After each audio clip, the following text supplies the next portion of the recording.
Mga malas sa inyo pong main door, kung kaya't laging may karamdaman, may lapan swerte lalo na sa pera, away-away ang pamilya, nagiging mainitin ng ulo lalo na ng babaeng nakatira sa loob ng bahay.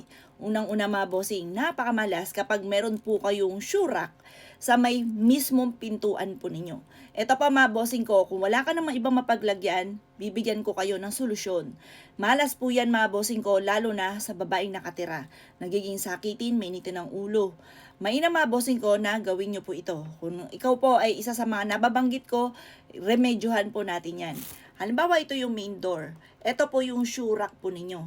Huwag nyo siya ididikit sa pinto. Lagyan nyo siya ng space. Lagyan nyo po siya ng totoong halaman. Kahit anong halaman na masuswerte. Pero kung nilagay ko, golden palm mga bossing. Kasi yung palm, maswerte po yan. Yan na nga po, pinatato ko na yung palm ko po mga boss.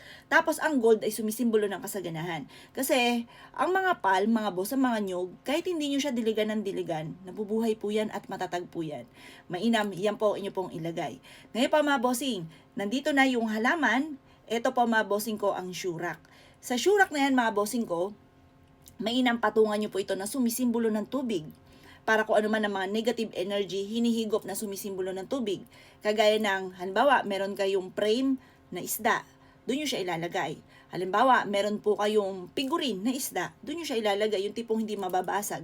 Yan po mga bossing ko ang pangontra sa syurak na nasa may pintuan. Kasi totoo naman, mahirap talaga na kung saan mo siya ilalagay. Kasi sa pintuan, kailangan mo ng stepin, kailangan mo ng sapatos. Kaya kailangan, nandyan po talaga, di ba mga bossing?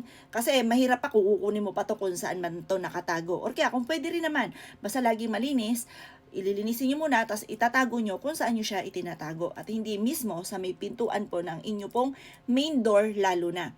Pero, yun nga po, sabi ko nga po sa inyo, yung pwede natin gawin para makontra ang kamalasan.